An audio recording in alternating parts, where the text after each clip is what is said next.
On June 23, 1985, a bomb detonated on board Air India Flight 182 en route from Montreal, Quebec, Canada to New Delhi and Bombay via London Heathrow.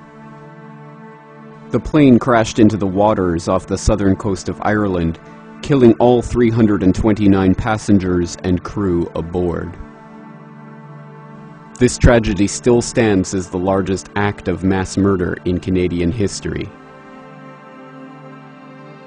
Suspicion for the bombing quickly came to rest on a group calling itself Babar Khalsa, a militant Sikh separatist group whose members included Talwinder Singh Parmar, Inderjit Singh Rayat, Ripudaman Singh Malik, Ajaib Singh Bagri, and Surjan Singh Gill.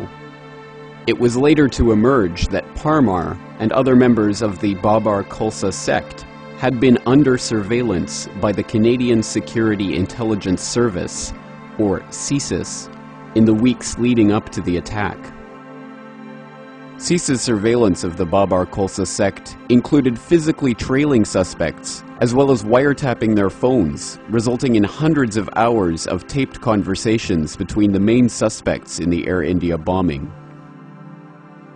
Incredibly, the vast majority of these wiretaps were erased by the Canadian Security Intelligence Service before they could ever be used against any of the suspects in a criminal proceeding. This resulted in the acquittal of Malik and Bagri in the so-called Air India trial, which ended in March of 2005.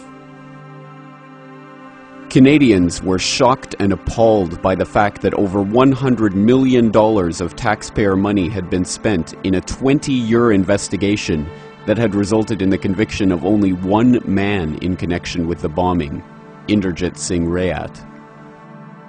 Responding to political pressure, Prime Minister Stephen Harper appointed the Air India Inquiry in 2006 to look into why the investigation had been so badly bungled.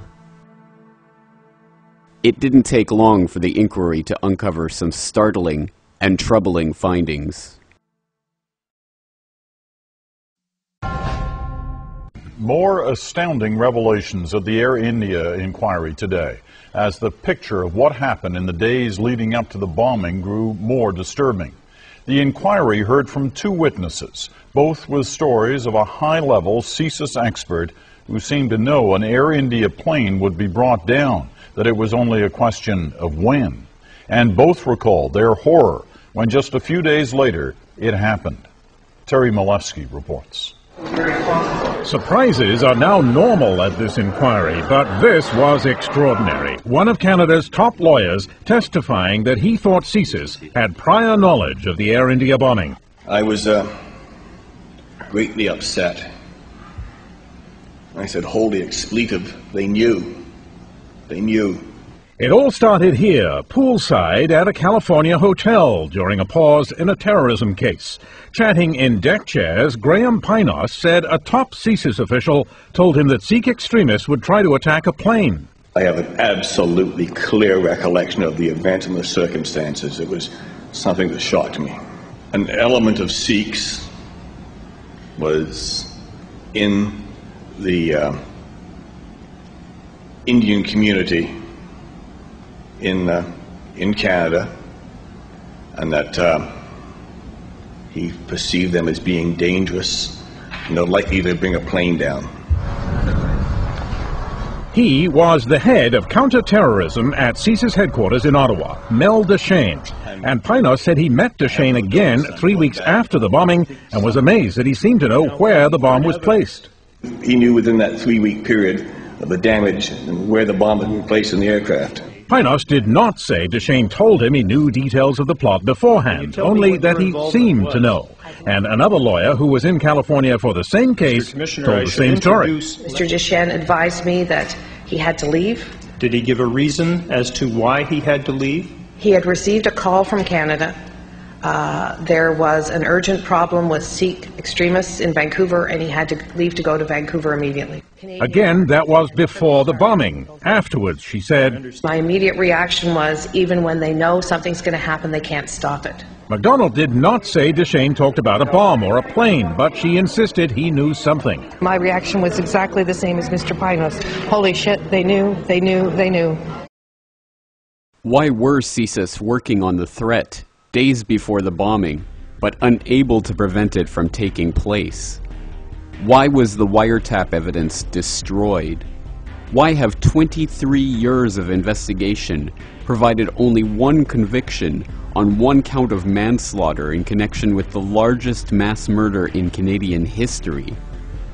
The startling answer to these troubling questions may come from this document. Entitled Tab 89, it contains the transcripts of RCMP interrogations of Ajaib Singh Bagri in October of 2000. In one passage, RCMP Staff Sergeant Jim Hunter tells Bagri the following about Surjan Singh Gill, who inexplicably pulled out of the Babar Khalsa group just 3 days before the bombing took place. Yep, Surjan trying to back out. Now, why is he trying to back out? Cold feet? There's been some damage control already because Talwinder knows that he's trying to back out. And of course, why is he trying to back out? Well, because his CSIS agents have told him to back out. They told him to get out of there, that things are happening, and you can't be seen as part of that.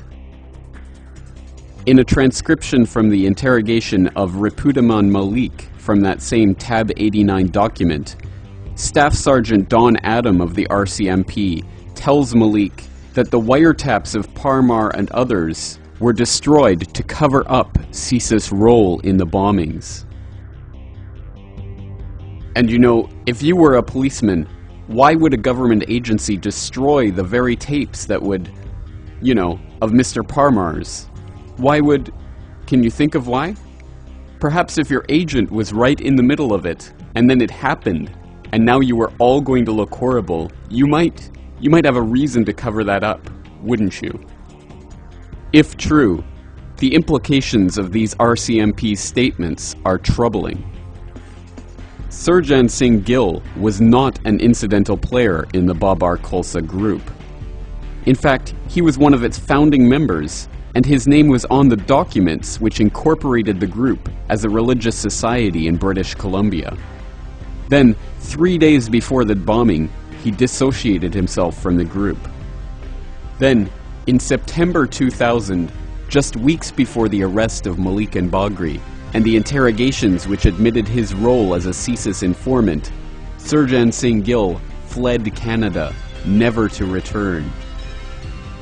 If the RCMP's own officers are right, and CSIS in fact had a mole working inside the terrorist group which carried out the worst terrorist atrocity in Canadian history, what does this tell us about Canadian counter-terrorism intelligence? What does it mean that CSIS officials were talking about problems with Sikh extremists who wanted to bring down a plane in the week before the bombing took place? Why did CSIS erase hundreds of hours of wiretap evidence that could have been used to convict the main suspects of the bombing? If the system was blinking red, and so much was known about the group and their intentions, why were basic security steps not taken to ensure that unclaimed luggage would not be put on board an Air India flight?